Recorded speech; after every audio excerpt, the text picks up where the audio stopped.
Good evening to you all. I pray that you're feeling blessed and highly favored on today. And depending on who you are, I pray that you're enjoying your Valentine's Day if you celebrate that kind of thing. But getting right into it, we may discuss a few topics to where if you didn't already know, after today, you might want to, withhold from actually celebrating this pagan holiday. Now, as we know, much like every other holiday in the American society, typically it has some pagan origins, and with Valentine's Day it's no different. It's held as a season of love and something to where you just basically spend a whole lot of money. It's one of the biggest business days in the world from an economic standpoint, but due to all of the money that's spent to make your lover happy or feel like they're special, but it didn't start off as that.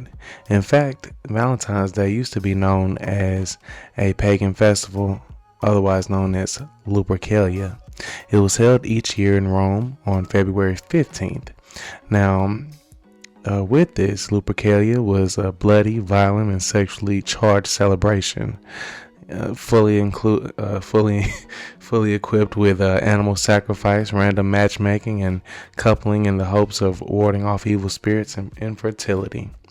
Now, as far as Lupercalia goes, it can be traced back as far as the 6th century BC.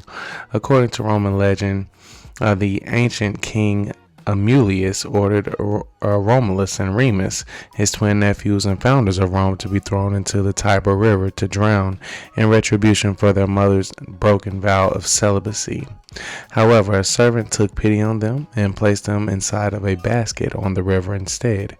The river god carried the basket and the brothers downriver to a wild fig tree.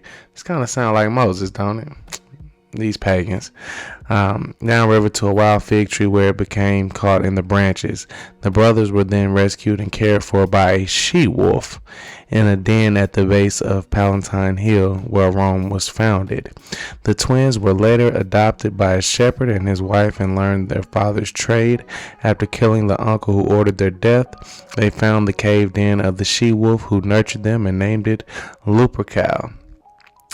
Now, it's thought Lupercalia took place to honor the she-wolf and to please the Roman fertility god Lupercus, which sounds very accurate. Now, to the ritual sacrifice. Lupercalia rituals took place in a few places. The Lupercal Cave on Palatine Hill, of course, that we just discussed, and within the Roman open-air public meeting place called the Comitium. The festival began at Lupercal Cave with the sacrifice of one or more male goats. Again, anytime these pagans is doing worship, it's always an orgy or a blood sacrifice. Now, the sacrifices were performed by Luperci, a group of Roman priests. Afterwards, the foreheads of two naked Luperci were smeared with animal's blood using the bloody sacrificial knife. My God. The blood was then removed with a piece of milk-soaked wool as the Luperci laughed. Now, for the feast of Lupercal. In ancient Rome, feasting began after the ritual sacrifice took place. When the feast of Lupercal was over, the Luperci cut strips, also called thongs of februa, however you pronounce that, or otherwise known as goat hide, from the newly sacrificed goats. They then ran around naked or nearly naked around Palatine, whipping any woman within striking distance with the thongs. During Lupercalia, the men randomly chose a woman's name from a jar to be coupled with them during the duration of the festival. Often the couple stayed together until the following year's festival, many of which fell in love and also got married. Now, over time, the nakedness during Lupercalia lost popularity. It became more modernized, still undignified, and women were still whipped, but typically it became by fully clothed men. And of course, it became what we know it to be today after or upon the arrival of Julius Caesar. He refused the golden crown presented to him by Mark Antony during the feast of Lupercalia. Now, on to Saint Valentine. There are several legends surrounding the life of Saint Valentine. The most common is that on February 14th during the 3rd century AD, a man named Valentine was executed by the Roman Emperor Claudius after being imprisoned for assisting persecuted Christians and secretly marrying Christian couples in love. What a great way to tie a pagan festival and feast into that, or intertwine it into that of Christendom, just like they did every other religion. If you're familiar with Constantine and what he did as far as just to appease the quote unquote Christians and the pagans. So the story goes during Valentine's imprisonment, he tried converting Claudius to Christianity. Claudius became enraged and ordered Valentine to reject his faith or be killed. He refused to forsake his faith, so Valentine was beheaded. I don't know about this part.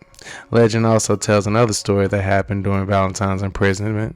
After he tortured a girl named Julia, the blind daughter of his jailer, the legend states God restored Julia's sight after she and Valentine prayed together. On the eve of his execution, Valentine supposedly penned a note to Julia and signed it, "From your Valentine."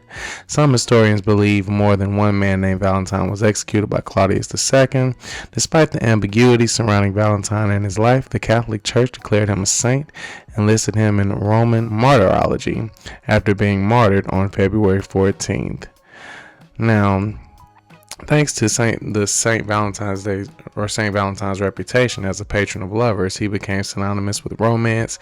In the late 5th century AD, Pope Gelasius the first eliminated the pagan celebration of Lupercalia and declared February 14th a day to celebrate the martyrdom of Saint Valentine instead. Although it is highly unlikely he intended the day to commemorate love and passion, in fact, some modern biblical scholars warn Christians not to celebrate Valentine's Day. I wonder why, since it is thought to be based on pagan rituals. Now, this is the information. Of course, you're definitely more than welcome to do your own research. We don't want to spoil any of those Valentine's Day plans, man.